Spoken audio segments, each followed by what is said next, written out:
बातें पूरे विश्व में भारत का सर झुकाती हैं कि भारत के सर्वोच्च सदन में एक ऐसा नेता है जो भारत का खाता है और भारत का गाता नहीं है। दुर्भाग्य भारत के जनता का है कि भारत की जनता ऐसे हरामखोरों को चुन लेती है जिनका देश के प्रति गद्दारी जिनके रग रग में भरी है। नमस्कार, मैं शंभुनाथ गुप्ता और आपने देखना शुरू कर दिया है न्यूज ऑफ नेशन। लोकतंत्र के मंदिर में जय फिलिस्तीन, जय तेलंगाना। जी हां, आपने बिल्कुल सही सुना। AIMIM के प्रमुख असरुद्दीन अवैसी ने शपथ ग्रहण समारोह के दौरान इन्होंने देश की सबसे बड़े संसद में जय फिलिस्तीन का नारा लगाया। हमारे देश में जय मां भारती, भारत माता की जय, वंदे मातरम, जय हिंद, इन सब का नारा बहिष्कार करके अवैसी ने जय फिलिस्तीन का नारा लगाया। अब जरा सोचिए, शपथ ग्रहण समारोह में शपथ लेने के दौरान पूरी संसद में हंगामा मच गया और पूरे देश की जनता ने देखा। आज हमारे साथ खास मेहमान जुड़ चुके हैं। विश्व हिंदू महासंघ के युवा मोर्चा के जिला अध्यक्ष सौरभ त्रिपाठी जी हमारे साथ मौजूद हैं। मैं बहुत बहुत आपका स्वागत करता हूं सौरभ जी। सर्वप्रथम मेरी तरफ से सभी देशवासियों को जय मां भारती, वंदे मातरम, जय श्री राम। सौरभ जी, पूरा देश देखा और आपने भी देखा, लोकतंत्र के इतने बड़े मंदिर में जय फिलिस्तीन, जय तेलंगाना, उन्होंने तो देश के संसद में तो नारा लगाया। देश की सबसे बड़ी मीडिया को, ANI को भी उन्होंने बयान दिया, हम आगे भी ये नारा लगाते रहेंगे। क्या कहना चाहेंगे, हमारे देश में इस तरीके से हो रहा है? देखिए, इस देश में जिन्ना के जिन्न की तरीके से भारत के टुकड़े कर देने की मानसिकता रखने वाले देशद्रोही और आतंकवादी सोच रखने वाले असदुद्दीन ओवैसी यह कान खोलकर सुन लें कि यह देश भारत के संविधान के हिसाब चलेगा, भारत की तमाम बड़ी जनता के भावनाओं के हिसाब से चलेगा। यह देश किसी फिलिस्तीन और किसी भी पाकिस्तान या किसी भी देश विरोधी ताकतों के द्वारा या उनकी जय बोलने से नहीं चलेगा। क्योंकि देश की इतनी बड़ी संसद में असदुद्दीन ओवैसी द्वारा जो बयान दिया गया, जो नारा दिया गया जय फिलिस्तीन का, वह किसी भी कीमत पर पूरा भारतीय समाज बर्दाश्त नहीं करेगा। इसके लिए मेरी लोकसभा के जो संचालक महोदय है और पूरी सरकार से आग्रह है कि उनकी सदस्यता रद्द की जाए और उनकी नागरिकता भी रद्द की जाए, क्योंकि उनकी आस्था भारत माता के साथ नहीं है, भारत देश के साथ नहीं है और ये सीधे सीधे गद्दारी है। इसलिए उनकी नागरिकता और उनकी सदस्यता दोनों रद्द होनी चाहिए। सौरभ, हमारा देश एक धर्मनिरपेक्ष देश है और इस तरीके से हमारे देश के संसद में ऐसे ऐसे नारे लगाए जा रहे हैं, तो क्या लगता है आपको, कहीं हमारा देश मुस्लिम कंट्री से तो नहीं जोड़ा जा रहा है? देखिए, किसी एक आदमी के कह देने से पूरे देश की भावनाओं का आप आकलन नहीं कर सकते हैं, लेकिन असदुद्दीन ओवैसी कोई पहली बार नहीं, कई बार ये देश विरोधी बातें कर चुके हैं और यह भारत की जनता का दुर्भाग्य है कि भारत की संसद में एक ऐसा नेता है जो देश विरोधी बातें करता है। यह भारत की जनता का और भारत के सर्वोच्च सदन का अपमान है। मैं पुनः अपनी बात दोहराऊंगा कि ऐसे देश विरोधी ताकतों का मुंहतोड़ जवाब देना चाहिए, इनका सर पूंछ देना चाहिए, इनका सर कुचल देना, इनको पत्थर से मारना चाहिए। जैसे अगर ये गल्फ कंट्रियों की बात करते हैं या मुस्लिम देशों की बात करते हैं, किसी मुस्लिम देश में अगर आप देश विरोधी बात कर देते हैं तो आपका सर कुचल दिया जाएगा, आपको पत्थर से मार दिया जाएगा। तो ठीक वही हिंदुस्तान में भी होना चाहिए।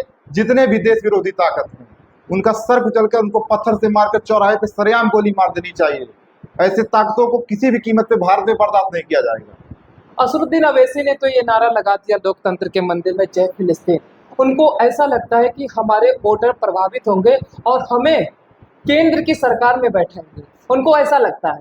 देखिए, उनको बहुत बड़ी गलतफहमी है। गलतफहमी इसके पहले भी थी, कुछ चीज़ों में चूक हो गई कि सरकार थोड़ा सा अपनी बात जनता को समझाने में कमी रह गई होगी, इसलिए सीटें कुछ कम आई, सरकार बनी है। और अब की बार आने वाले जितने भी विधानसभा चुनाव हैं 2027 में उत्तर प्रदेश में, इसमें पूर्ण बहुमत में भाजपा की सरकार बनेगी। और मैं स्वयं एक हिंदूवादी संगठन का जिला अध्यक्ष हूँ, इसलिए पूरी जिम्मेदारी के साथ कह रहा हूँ कि जो इस देश में कोई भी व्यक्ति हो, अगर वो हिंदू भी है या मुसलमान भी है, देश विरोधी बात या देश विरोधी हरकत किसी भी कीमत पर बर्दाश्त नहीं की जानी चाहिए। मेरी माननीय प्रधानमंत्री जी की आपके चैनल के माध्यम से मैं ये मांग करता हूं कि एक ऐसा विशेष कानून बनाने की जरूरत है, चाहे वो सदन में हो, चाहे कहीं भी पूरे भारतवर्ष में अगर कोई भी व्यक्ति या कोई भी संस्था देश विरोधी बात करती है या देश विरोधी नारा लगाती है तो तत्काल उसको दंडित किया जाए, और वह दंड मृत्यु दंड से कम नहीं होना चाहिए। अब ऐसे ने तमाम सारे ऐसे नारे लगाए हैं, लेकिन सरकार काम क्यों नहीं कर रही है इस चीज पर? सवाल ये है आपसे कि सरकार का अपना तरीका होगा काम करने का, लेकिन मेरी मांग सरकार से है, चूंकि इस तरीके की बातें पूरे विश्व में भारत का सर झुकाती है कि भारत के सर्वोच्च सदन में एक ऐसा नेता है जो भारत का गाता है, भारत का खाता है और भारत का गाता नहीं है। यह निहायत दुर्भाग्यपूर्ण है। ओवैसी जैसे देशद्रोही आतंकवादी मानसिकता वाले लोग जब तक इस देश में रहेंगे, इस देश में कभी सुख चैन नहीं आ पाएगा। इन लोगों को या तो इनका खदेड़ के फिलिस्तीन या पाकिस्तान भगा दिया जाए, और या तो इनकी सदस्यता समाप्त करके इनको मृत्युदंड दे दिया जाए। दूसरा कोई विकल्प इनके लिए नहीं। सौरभ जी, एक बात मैं आपसे जानना चाहूंगा, आखिर इन्होंने ऐसा नारा क्यों लगाया? क्या इन्होंने सोचा, क्या दिमाग में आया कि देश के इतने बड़े संसद में इन्होंने जय फिलिस्तीन जय तेलंगाना नारा जोड़ा?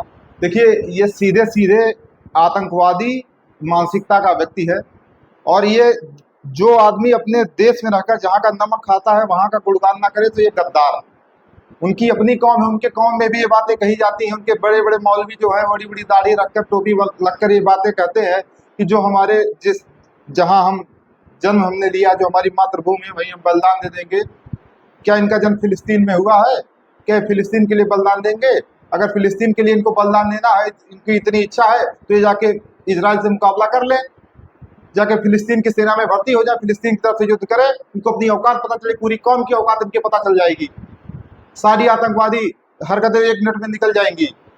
तो ये बातें खाली, चूंकि भारत जो है वो कई धर्मों का, सभी विचारों का सम्मान करता है, इसलिए इन सब अपनी अभद्रता ये भारत में फैला रहे हैं। इनके लिए एक अलग से कानून बनाने की जरूरत है जिसमें सीधा मृत्युदंड दिया जाए। हमारा अगला सवाल होगा, क्या असरुद्दीन अवैसी में भारत के लिए और लोकतंत्र के लिए उनके हृदय में आस्था दिखती है आपको? तनिक भर।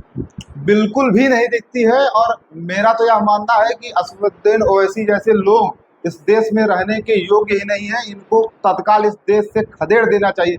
जिसकी भारत के संविधान में आस्था ना हो, भारत के प्रति जिसकी निष्ठा ना हो, जिसके अंदर देश प्रेम ना हो, ऐसे किसी भी व्यक्ति को भारत में रहने का अधिकार नहीं है। उसे तत्काल कठोर दंडित करना चाहिए और भारत से निकाल देना चाहिए।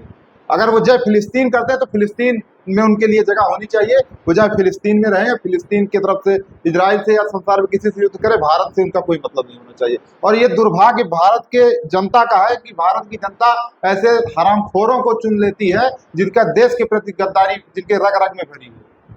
ये भारत की जनता की भी कहीं ना कहीं गलती है कि ऐसे गद्दारों को चुनकर वो सदन में भेजती है जहाँ वो पूरे देश का सर झुका देते हैं।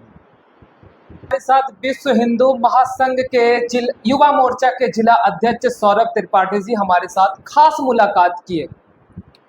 आपने देखा कि जब संसद में शपथ लिया जा रहा था तो AIMIM के प्रमुख असरुद्दीन अवैसी ने जय फिलिस्तीन के नारे लगाए और काफी चर्चे में हो गए हैं अवैसी साहब, जब से ये नारा लोकतंत्र के मंदिर में गूंजा। आज हम 140 करोड़ जनता से हम सवाल करते हैं। देश का चौथा स्तंभ मीडिया माना जाता है। आज मीडिया सवाल कर रही है आपसे, 140 करोड़ देशवासियों से, क्या ऐसे नारे हमारे देश में लगने चाहिए? क्या यही भारत की आस्था है अवैसी के मन में? क्या लोकतंत्र के मंदिर में यही पूजा होती है? हमारा देश तो विश्व गुरु है। कई देश हमारे भारत का पेट थपथपाते हैं। हमारा देश विश्व गुरु बन चुका है, लेकिन लोकतंत्र के इतने बड़े मंदिर में, देश के इतने बड़े संसद में जय फिलिस्तीन के नारे लग रहे हैं। और जब संसद का कार्यक्रम संपन्न हुआ, जब अवैसी साहब बाहर निकले तो देश की सबसे बड़ी मीडिया ANI को जवाब देते हैं, हम ऐसे आगे भी बोलते रहेंगे। और उनका मानना ये भी है हमने बिल्कुल भी कोई भी बात गलत नहीं बोला। हमने जय फिलिस्तीन ही तो कहा है, जय तेलंगाना ही तो कहा है। उनको इस बात का तनिक भी दर्द नहीं है। हम भारत में रहते हैं, भारत में खाते हैं और भारत का बिल्कुल भी नहीं गाते। मैं शंभुनाथ गुप्ता विदा ले रहा हूँ। खुश रहिए, प्लीज अपना बहुत ख्याल रखिए। जय हिंद, जय भारत, वंदे मातरम।